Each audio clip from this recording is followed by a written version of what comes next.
Good afternoon and welcome to Urban Strategy in the Present Tense, a webinar series that is brought to you by the Drexel Urban Strategy Graduate Program and powered by the Lindy Institute for Urban Innovation at Drexel. My name is Andrew Zitcer, and I am an associate professor of urban strategy here at the university, and I direct the graduate program, and I'll tell you a little bit more about that program at the end of our webinar. But I'm here to talk with you today on this edition of Urban Strategy in the Present Tense about the Philly Tree Plan and community engagement. So the city of Philadelphia has recently released its first ever strategic plan for its urban forest with a goal of achieving 30% tree cover in each neighborhood within 30 years. The Philly Tree Plan, Growing Our Urban Forest, recommends dozens of measures for tree planting, preservation, and maintenance with a projected annual cost of $25.5 million. Priority areas such as West, Southwest, North, and Northeast Philadelphia are identified, focusing on existing tree cover, heat exposure, income, and air quality. Today's discussion will focus on the people involved in community engagement and collaborative outreach for Philly's tree plan. The plan resulted from a process that included numerous community meetings and surveys and generated a wealth of feedback and ideas over the last several years. The outcome of this collaborative process sets 8 goals, including equitable growth of the city's tree canopy, improved customer service, and investment in communities. This afternoon, we're joined by Alexa Bosse and Ari Miller, principal partners of Hinge Collective, and Kiasha Huling, a former leader of UC Green and environmental organizer with Clean Air Council. And I'll introduce them more in just a moment, but there they are. To begin our conversation with our guests, I'll open the floor and we'll reserve the final 10 minutes or so for questions from the audience. But at any time, feel free to share your comments or questions in the chat or Q&A feature. So to introduce our guests, Alexa Bosse is a registered architect and founding principal of Hinge Collective, with a public interest design firm focused on bringing the power of design to all people. With master's degrees in both architecture and landscape architecture from the University of Pennsylvania, and professional experience working across design disciplines and both nonprofit and private sectors, Alexa has honed her skills as a convener and a facilitator to realize ambitious community-driven projects. Alexa has taught graduate and undergraduate level studios focusing on public interest design at the University of Pennsylvania Graduate School of Design, Jefferson University, and Drexel University.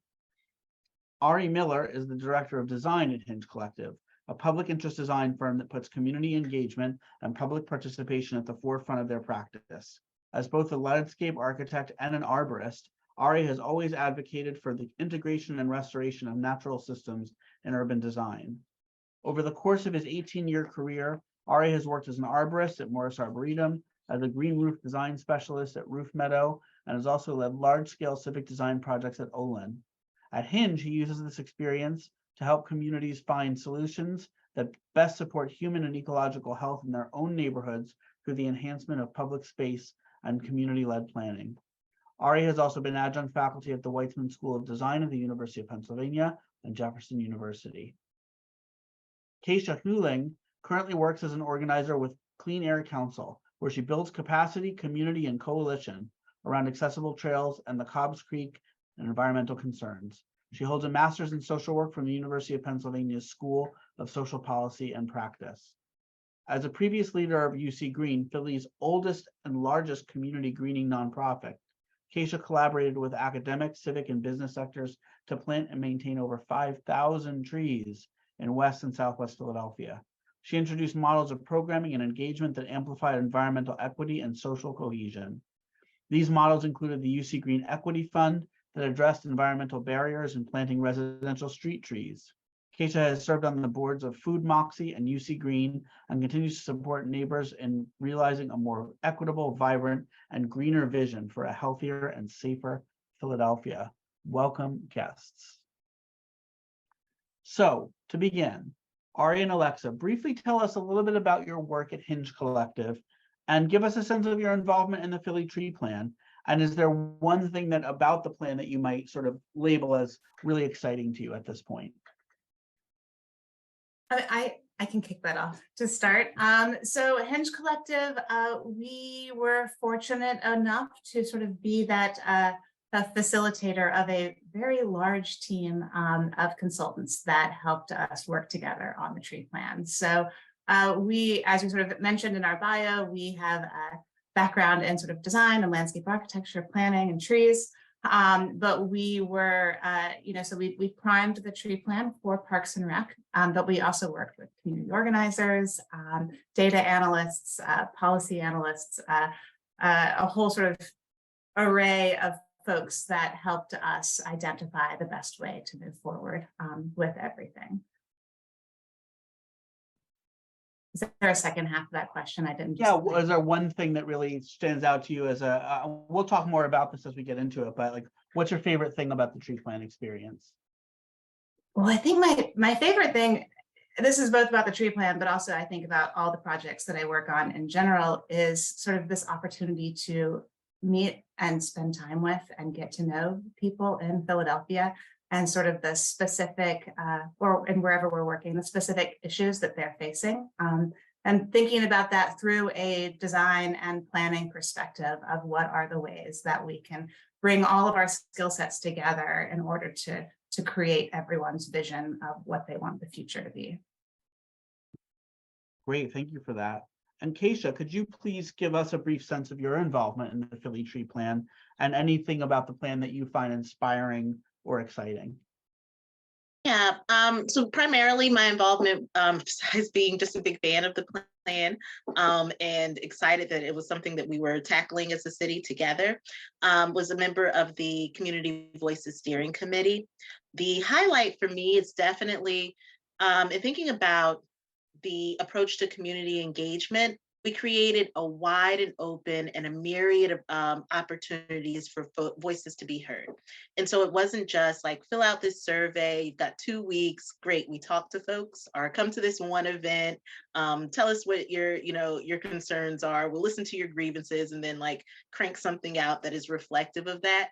It was a wide open, ongoing, multi-level of engagement, adaptable, considerate of each individual community and the individuals that are what are typically considered as like a credible like voice in those communities. And so encourage folks to have peer-to-peer conversations about the plan and really fostered community conversations about trees and how we prioritize them. Loved it. That's awesome.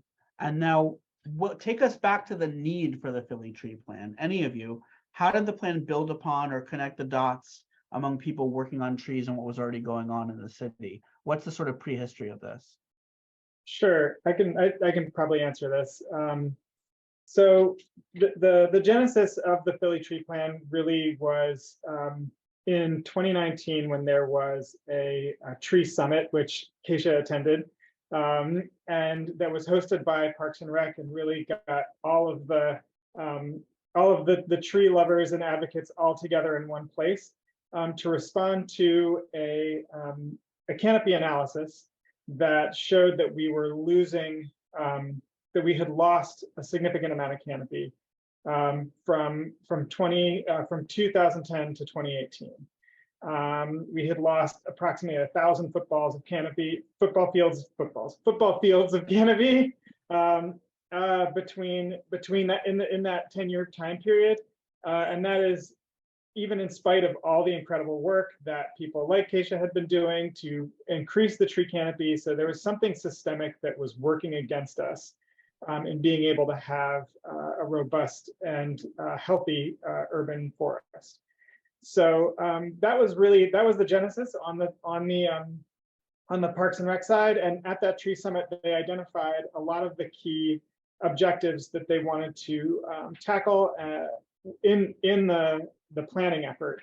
And one of the key things to come out of that tree summit was that the urban forestry strategic plan should be community oriented and have community engagement as a core part of the mission of developing the plan. So, Hinge Collective as a mission-driven organization, we saw this as a great opportunity for us to use our skills as community organizers, conveners, environmental planners, and landscape architects to be able to pull a really incredible team of people together to respond to that request for proposal from the city that was already a great start. So, you know, the plan really did start with a very thoughtful and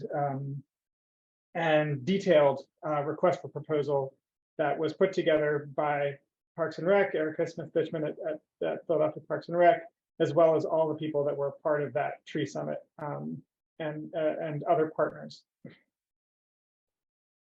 Was the tree plan, it was commissioned by the city, was it paid for by the city or was it paid for with philanthropic funds? Does anyone know? Yes, to both questions. It was paid for by the city. It was paid through the mayor's fund for Philadelphia, which can receive philanthropic funds, which it did. So there is William Penn funding. Alexa's do you remember what all the funding sources were? TD Bank, Knight Foundation, I believe.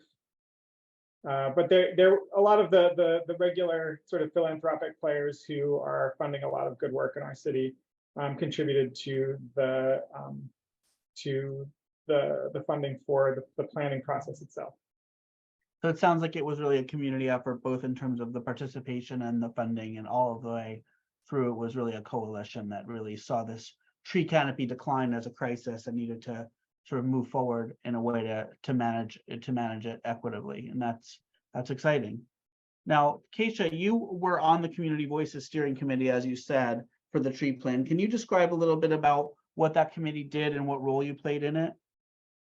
Sure. So we duly talked about our own experiences with tree planting, barriers to planting, observations that we'd observed through some experience and wisdom that would be a path or a direction towards addressing the canopy loss issue. But then we also worked alongside Ari and Alexa, and were very thoughtful about what are the ways in which we extend this conversation beyond this steering committee and out into community, so that this is a community-led strategy and it's adopted by folks, and it's reflective of what we do have the capacity for, both through like city government, but also at a very grassroots level, neighbor to neighbor. So what were some of the strategies that you guys came up with to affect those processes? Yeah, maintenance of trees. And so the importance of not just thinking about planting trees, but caring for our established canopy. And so certainly we talked extensively about what are some ways to prioritize and ensure that the trees are maintained, because that's critically important. What are the points or places in which community convenes? And so if we want to have these community conversations, who are the folks and where are the spaces that would lend themselves to more conversation about trees? We talked about trees and how they intersect with other issues that are of priority to residents. And so trees as an engine for job creation and the management of trees and working with trees. Trees as part of exploration and education for youth.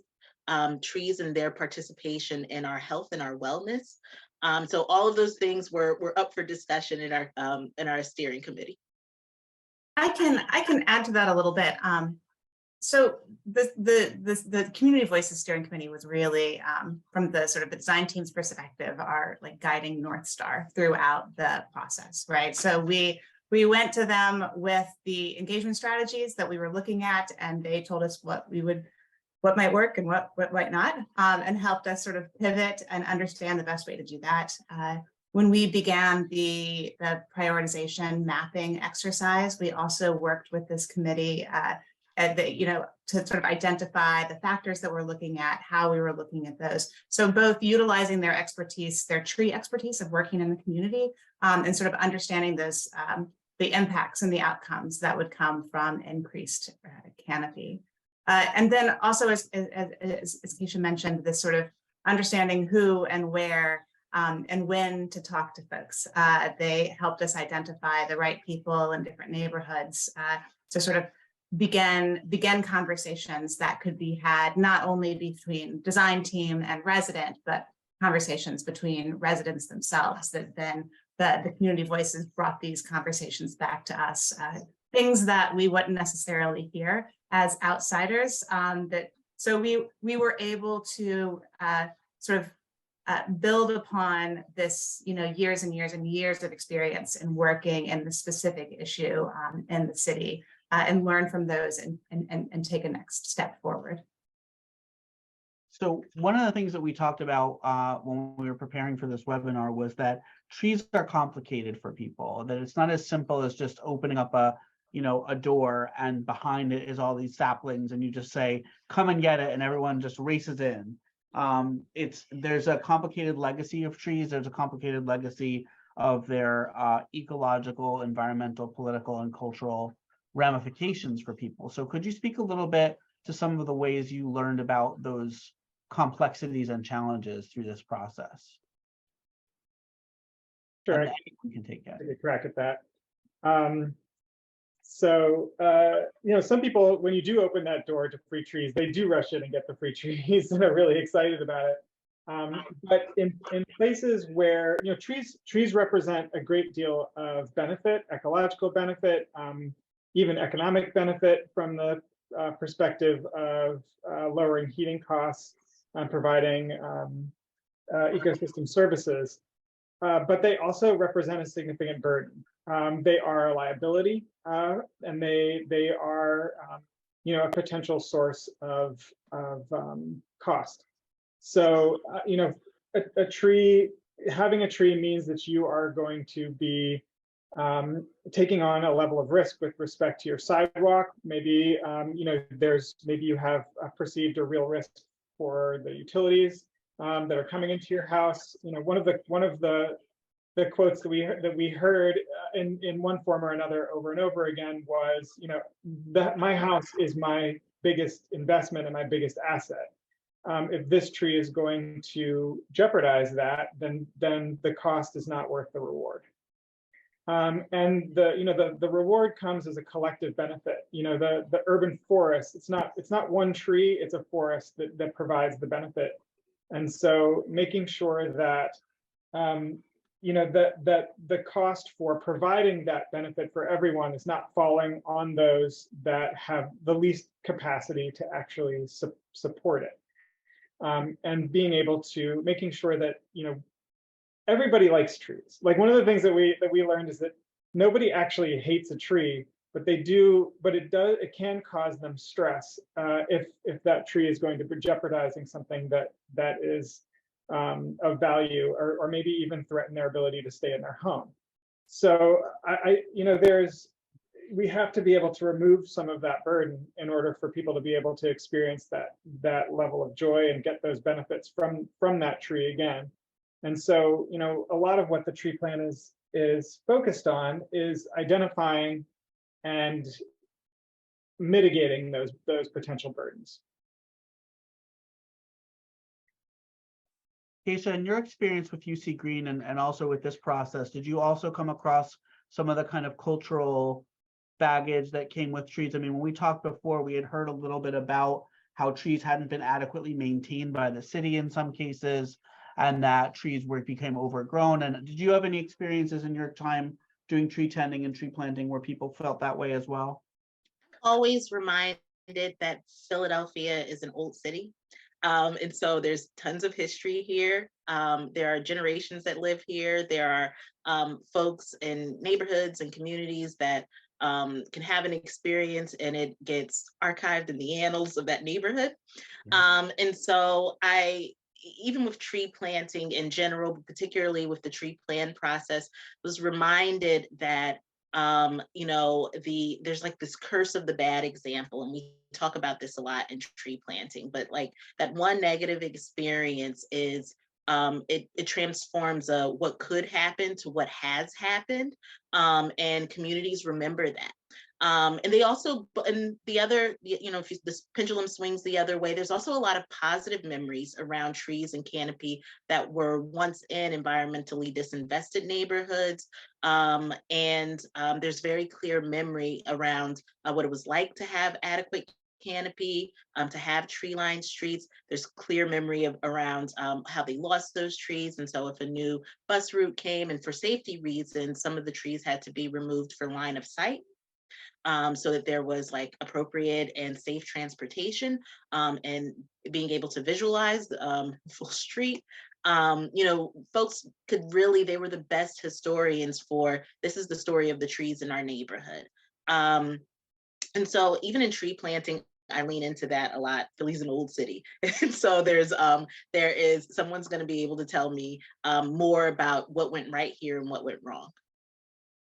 I think that's so important for this idea of like building new stories and new futures together, Sure. as recognizing the past. And I think sometimes we get into an attitude as urban strategists, as planners, as designers and architects, that if people only knew what was good for them, they would unilaterally embrace things like having a tree in their yard or on their sidewalk. And I think what the picture you're painting is that there's much more complexity to people's experience and history, and we have to honor that if we want to move forward together.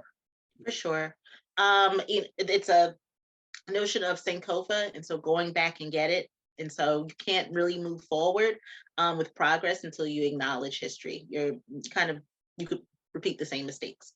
I think we know that a lot. And so a lot of it is acknowledging, yes, there were trees that were mass planted. And so we mass planted the same species of trees. And so once one of them got disease, they all got disease. We can acknowledge that. Also, we've learned from that. We're not going to do that. There used to be a thought that tree planting was as big as the block can bear. And so that was a lot of really big trees on really small streets. We've learned from that as well. And so we plant smarter species.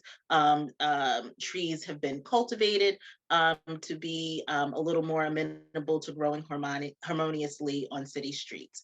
And that goes a long way and does a lot to endear some confidence and some thoughtfulness and excitement around future planting. Well, you give me a good segue to the question that we got in the chat, which is that given the explosion of allergies, and you may not know the answer to this, but is there any consideration being given to the sex of the trees that will be acquired for the program to minimize the terrible scourge of hay fever and allergies?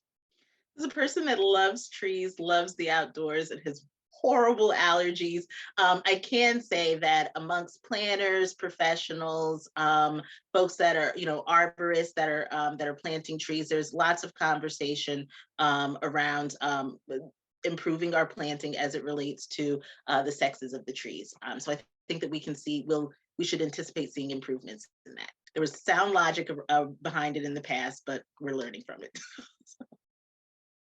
The plan doesn't necessarily talk about specific species, with the exception of looking at knowing that we need to be looking at climate adapted species as the climate changes. But the plan does absolutely talk about working with specific communities on planning for trees for their immediate area, and developing neighborhood plans for each of those priority zones that both enhance and preserve the character of that neighborhood, respond to the concerns of the people that live there, and contribute to the character of that place as a place that feels like home, and that supports the community in place to have a improved quality of life. That seems like it would require a lot of like collaborative kind of popular education. Because I wouldn't know what kind of trees would be right for my block or for my community. And I wonder what pieces in the implementation would be part of how people would know what tree species and tree mix would be right for their neighborhood. So the plan itself calls for a lot of community engagement and community endearment towards trees. And so there are plenty of organizations. I'm thinking chiefly of the tree tenders at PHS, who do a lot to create community conversation and education about trees. And so that is one avenue. I think another thing that's inclusive of the plan in the plan is having a city forester. And so someone at a high level has some oversight and is thinking about all those things and how trees are intersecting with a lot of other environmental efforts that are going on and a lot of the infrastructure work, but also is keeping in their mind what are all of these things that can inform how well a tree adapts into a neighborhood and how well a neighborhood receives those trees. Thank you for that. Alexa, I wanted to talk a little bit about the community engagement strategies and the data collection methodologies, because we're very nerdy in this crowd of urban strategy in the present tense, and we love to know behind the scenes how you collected all the data, what kinds of citizen engagement was done, and how you collectively built such a robust process. What were the tools you used, and how did you kind of design this research gathering? Sure. So I'm going to see if I can remember all of the prongs of the engagement. And Ari, and in case you can keep me honest. So we began with the Community Voices Committee. Thank you. We began with the Community Voices Committee, which sort of helped us determine the right way to move forward. There were 28 folks on that were representative of multiple neighborhoods around Philadelphia. We also had a community or a neighborhood ambassador program where after we had done the mapping prioritization, we identified 5 neighborhoods that were sort of the neighborhoods that I think would benefit the most from increased canopy, and were also some of the harder neighborhoods to, you know, your typical surveys weren't being filled out in areas in those areas. So we developed an ambassador program. I want to be clear that the folks were not tree ambassadors, they were neighborhood ambassadors. So we provided them a stipend to have conversations with us, to have conversations with their friends and neighbors, to sort of look at trees in different ways, but help the design team understand what the issues were and the real concerns around trees were in their neighborhood. I'll also add that these were not things that we were hearing for the first time. These were definitely things that other folks working in those neighborhoods were hearing.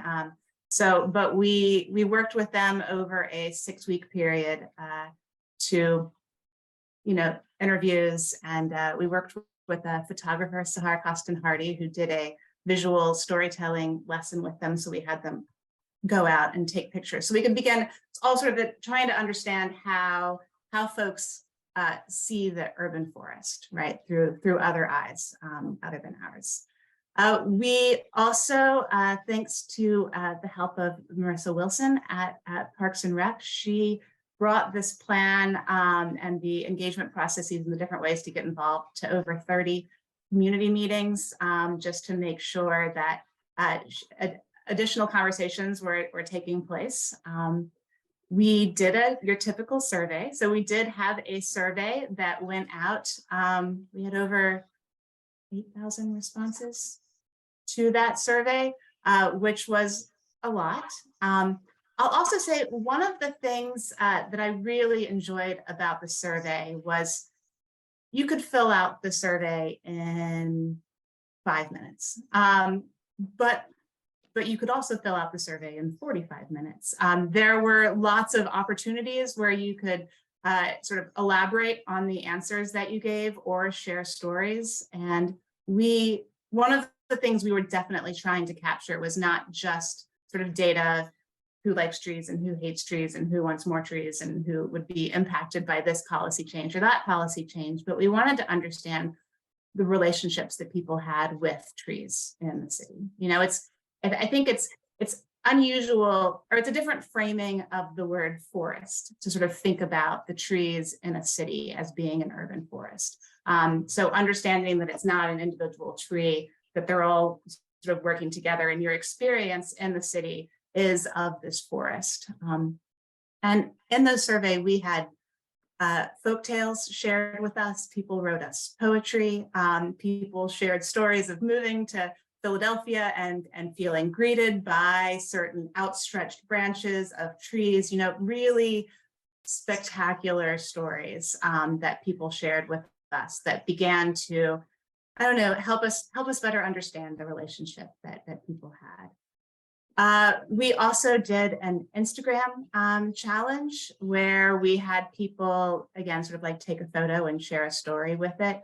The Instagram challenge was sort of, I think Kiasha alluded to this earlier, in these sort of different strategies, we wanted to have do you have 1 minute or do you have 6 weeks?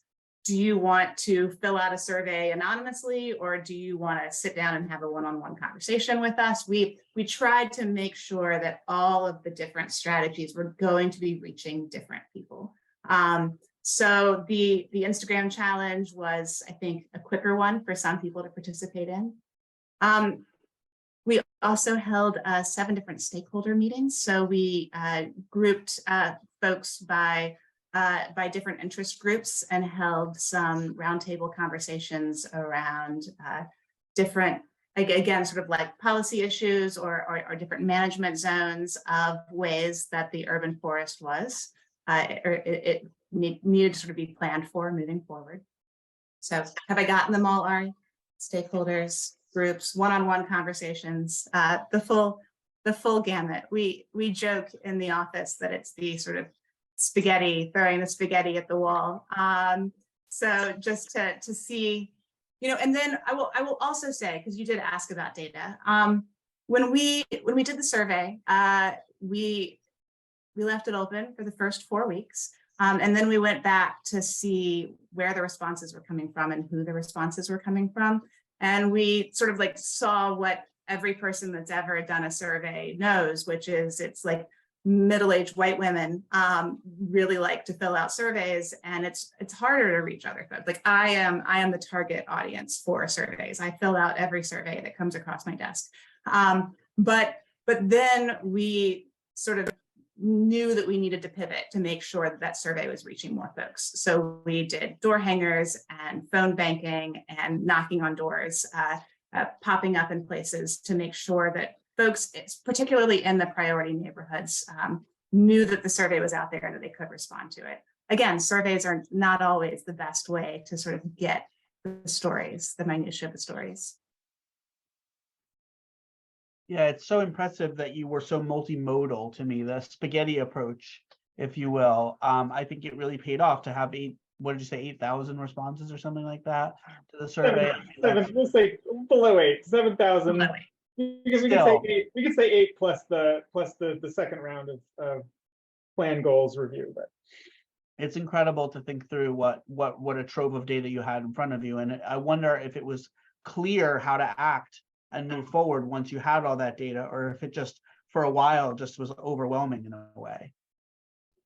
It felt overwhelming for a little while, but I mean, again, like this is when the Community Voices Committee came back, right? Like we were able to sort of take all of these things that we were hearing and like parsing out into, statistics, and then saying like, this is what we're hearing from this. Does this seem right from your experience on the ground? I forgot one other engagement tool that we used, which was actually, we had an engagement hub, sort of like a virtual, this project it began in 2020, right? So this happened during the pandemic at peak quarantine time. So it really limited our ability to sort of, even our ambassadors, we did meet in person, but it was largely virtual. We provided tablets for everyone so that they, to reduce the barrier to access. But we had an engagement hub where we developed a series of presentations, also with the Community Voices Committee, where we wanted to acknowledge the sort of the history and how we ended up here, right? So there's all the sort of like, not only the stories that people pass down, but also planning practices that have made it easier or harder to plant trees, or some areas have seen more trees removed and not replaced than others, right? There are so many reasons why the city is how it is now. And we really found that by sort of like putting everything out there and saying, this is how it happened. It was redlining, it was planning practices, it was, the way that the housing stock was built, you name it. This is how we got to where we are, and now we're looking to move forward, was really helpful in being able to have a constructive conversation, moving forward, because we haven't always done everything right as a city, sort of like we, the collective city. So having that hub, people could also make comments on those. And we were reached out to by a lot of educators who sort of like took these presentations and shared them with their students and schools across the city as well. So I think that there's that hub itself, and just having access to all of that information was a great way to start the conversation. Well, I think that part about admitting the mistakes of the past really speaks to what Kiasha was saying about the sort of like almost cultural anthropology of trees in neighborhoods. And we really have to respect the experiences people have had so that we can kind of figure out how we want to move together, as opposed to just kind of making the same mistakes over and over again.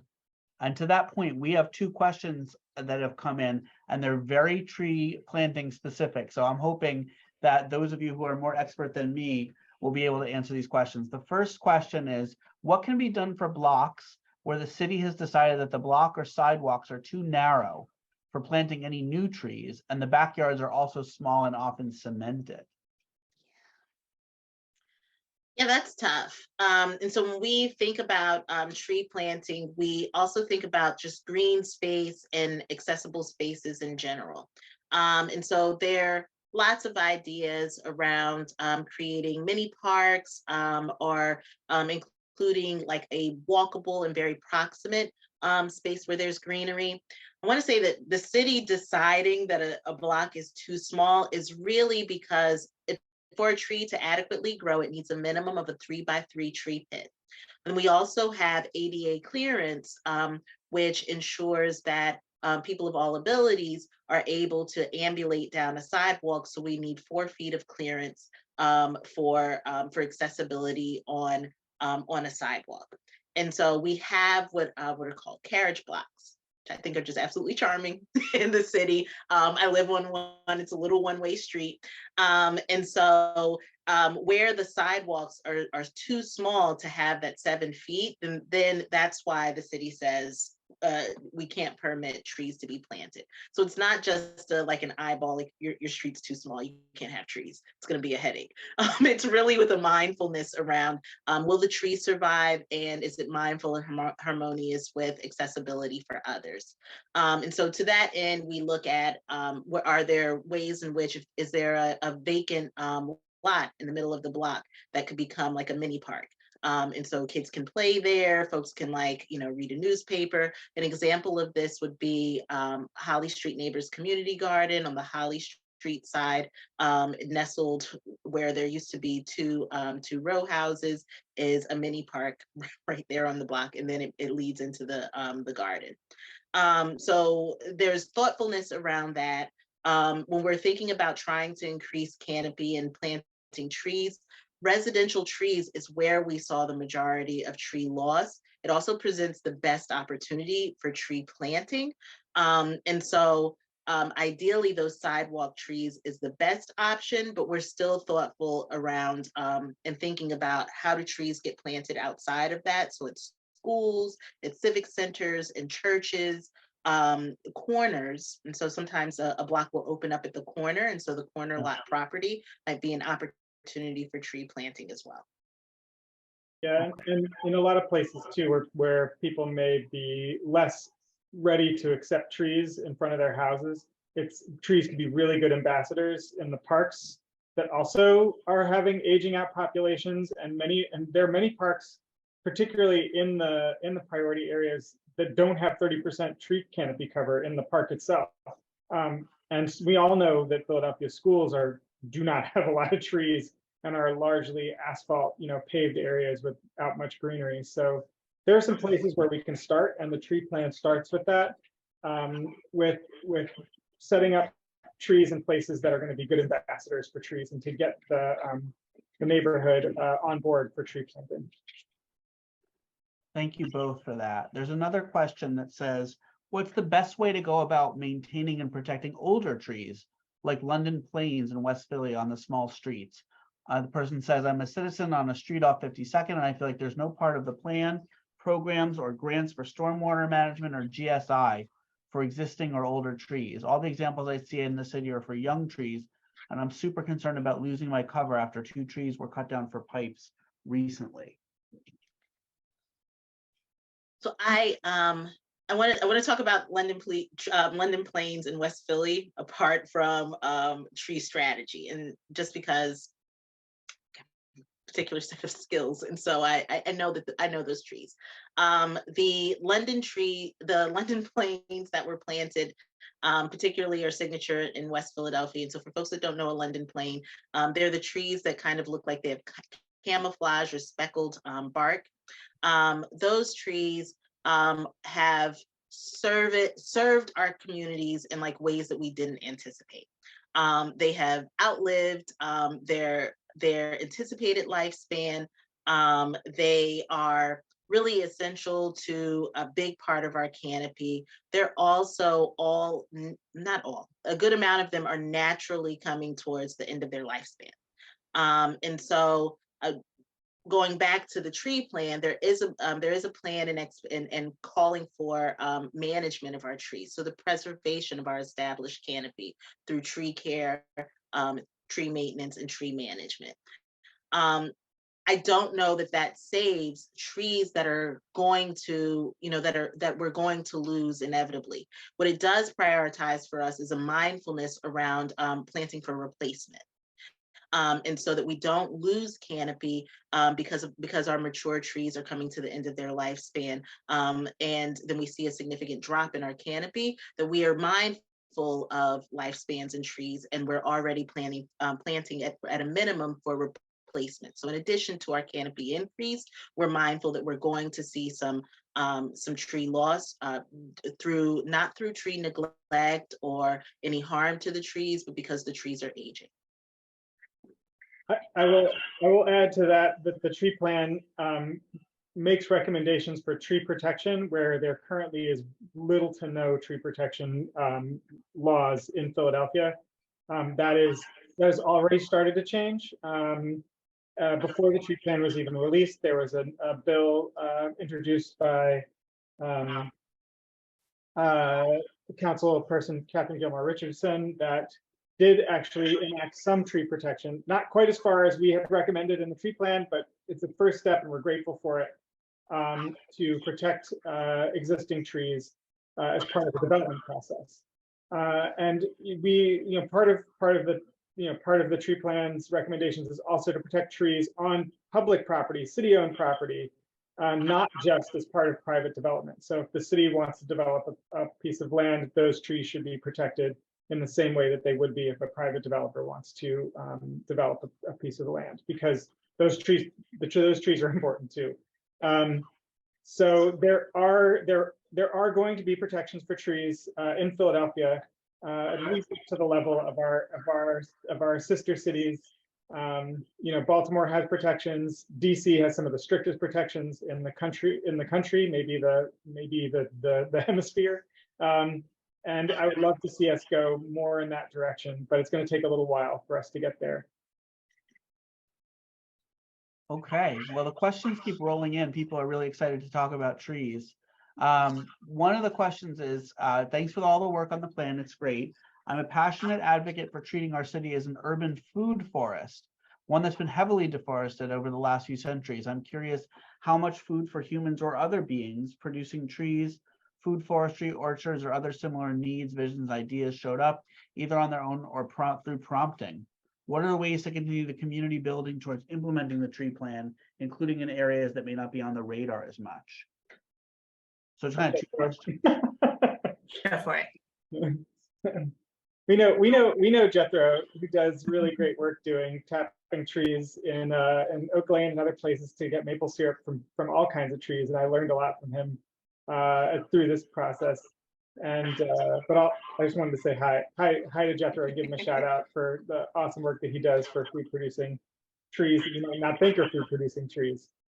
But we heard a ton about food producing trees as being really, really important to people's cultural connections to trees. The ability to forage off a street tree feels like magic. You know, I feel that, and others share that, and we heard that from many people. Yeah, we did not need to give any prompting around food producing trees. They came up in almost every conversation we have. You know, I think really because we were focusing the conversations around relationships that people have with trees and the relationships they have with the urban forest.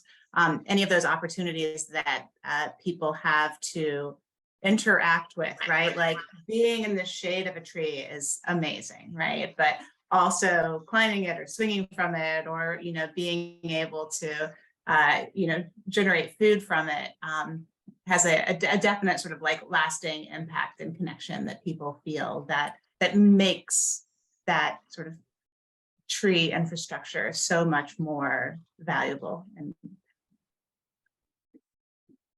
so I have one more question from the audience, then I'm going to ask a question of my own before we wrap up. The next question is, how are the stumps and roots of legacy trees that die being dealt with in the plan? Removed for new planting in same spot, or left and a new tree planted nearby? That's a recommendation largely directly in response to Kiasha's work, doing exactly that in West Philly, of getting tree pits prepped for new trees. Yeah, I mean, what we were seeing and what we were also hearing from residents were that there were tree planting opportunities that also included cost burden. And so a tree that may have been removed, but the stump was still there. And so we needed to, you know, grind out the stump so that there could be a plantable opportunity there. Old ball and burlap, actually, we experienced that directly, thinking that we were all clear to plant a tree and getting about 3 feet down and discovering that there was the whole root system from an old ball and burlap plantings. And so to increase or to create opportunities for street tree planting, because I want to go back to residential trees, by numbers are going to produce the greatest opportunity for tree planting. So to increase those opportunities, thinking about what are the ways in which we can manage and address some of the barriers and the reasons why a site might not be permitted for a tree.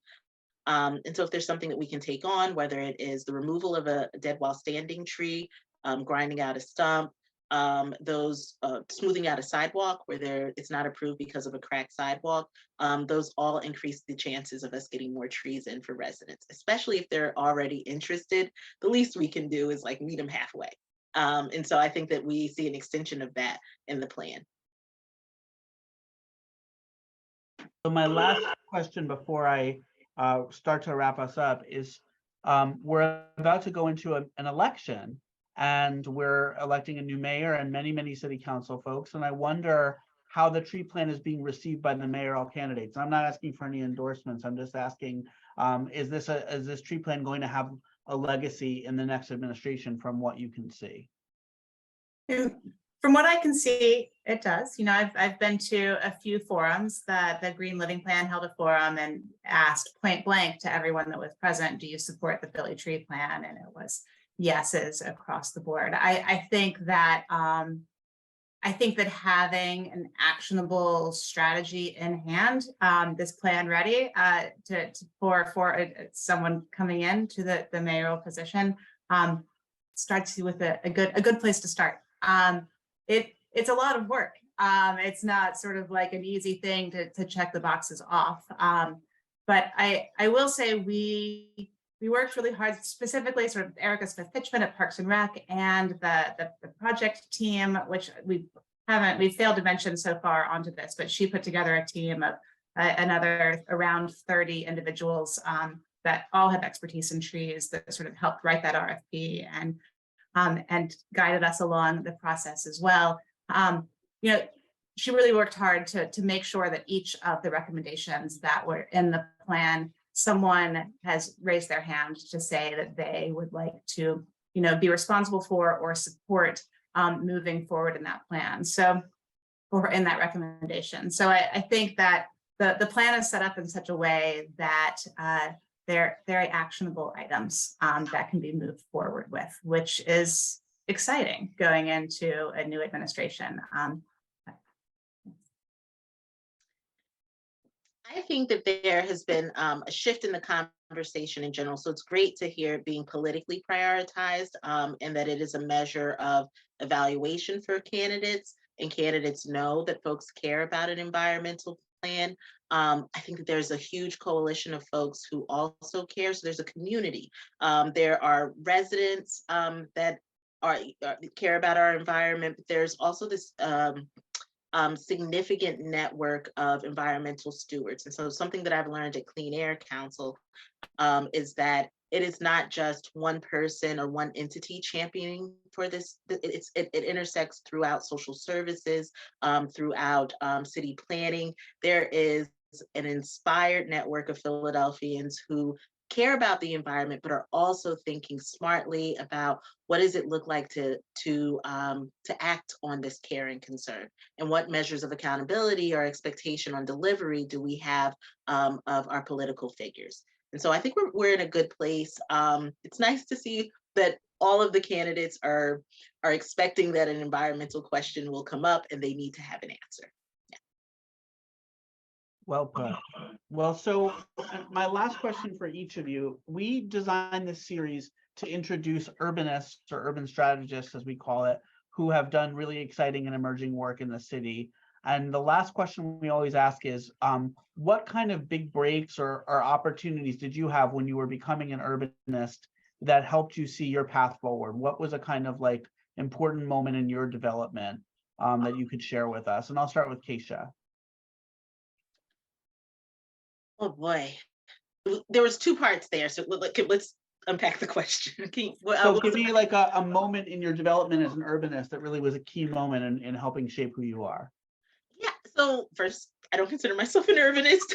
And so that was a new development to think of, like, oh, this is like this kind of like thinking collectively and thinking strategically about the communities, the environments, how we address population density, what are the tenets and the basic things that a sound city should have. That's an urbanist. And so so I would say that was the primary revelation. But really, I want to go back to this intersection, and so the ways in which social workers think about all of those things. They're not planners per se, but they're thinking about what are the things that are in place that are protective factors for this family, for this individual. How are our schools? What do our streets look like? How close is a green space? What are the traffic patterns? And so is it okay for a child to walk to school? And so I think that there's a lot of opportunity and there's more discussion. So a revelation for me is that there is the benefit of more discussion between different kind of sectors of knowledge to come together and work together and find coalition and commonality and championing for a shared vision. So that was the big learning curve for me in this whole experience. Great, thank you so much. Okay, how about you, Alexa? Well, I began my professional career in sort of like standard architecture practice. I mean, standard. I will say I was definitely, I came to architecture with sort of sustainability at the forefront, as sort of like how can one utilize design to sort of create a healthier place for all of us to live. I'm not from Philadelphia. I'm originally from Nashville, Tennessee. I've been here for 20 years, but I did not go to high school here because we discussed last week. So I will never be able to say that I am from Philadelphia. But I came here for graduate school at Penn, and I really fell in love with the city, right? And made a commitment to raise my family here and stay here and figure out the best ways to make it the best possible place for everyone to live, right? And there are a lot of inequities in this city, right? So the finding out the ways, exactly as you were saying, Kiasha, to sort of like pull other people into the conversation, right? Social workers, designers, policy folks. There's so much expertise out there that that's not benefiting any of us to sort of work in our like design silo of like, I'm gonna make this path and it's going to, change everything, right? When I was recently out of school, I started volunteering for the Community Design Collaborative, which is a design center here in Philadelphia that partners pro bono design professionals with community organizations. And it was really during that time that I sort of saw the sort of like the wealth of neighborhoods that Philadelphia has, and sort of the potential and ways that I could utilize my skill set as sort of that convener and facilitator to bring all of the expertise around without having to solve the problem myself, right? It's like, so I think both through that, and then I worked at the Community Design Collaborative afterwards, sort of like looking at play spaces and how to integrate play into cities. So like all of these things, like finding ways to, I don't know, use that design and planning to make small changes. It sort of slowly unfolded. Great, thank you for that. And Ari. I also don't think that I've ever thought of myself as an urbanist necessarily. And I'd have to sort of pick that apart a little bit. I've always liked to be in great piles of people doing things. And so, my fondest memories are when people come together that aren't family, that feel like family, to do something. And that is, I'm chasing that. I'm chasing that in my professional life. Bringing together my love of community and nature, and sort of the restorative and sort of the sense of awe that comes with being in natural things and in healthy natural environments. That's always going to be what I'm chasing in whatever form or fashion. Big piles of people doing the same thing together, feeling like a big family to bring nature into those places where we all live. Well, it's a beautiful sentiment. I want to thank you all for your time and for sharing your stories. And I want to just end by saying that if you are interested in the kinds of questions we were talking about today, you may very well be interested in Drexel's Urban Strategy graduate program, which really thinks about questions of civic engagement and critical urbanism and nature and ecology and the city. It's a 2-year master's program that we offer. Applications are open now for fall 2023, and there are a limited number of very generous scholarships available because of the Lindy family, the Lindy Urban Innovation Scholarship. So I encourage you to visit our website at drexel.edu and just search Urban Strategy. I also encourage you to check out more about Hinge Collective and the work they're doing. And we'll see you again probably in the fall for the next installment of Urban Strategy in the present tense. And thank you so much for joining us, all of you, and thank you so much to our guests.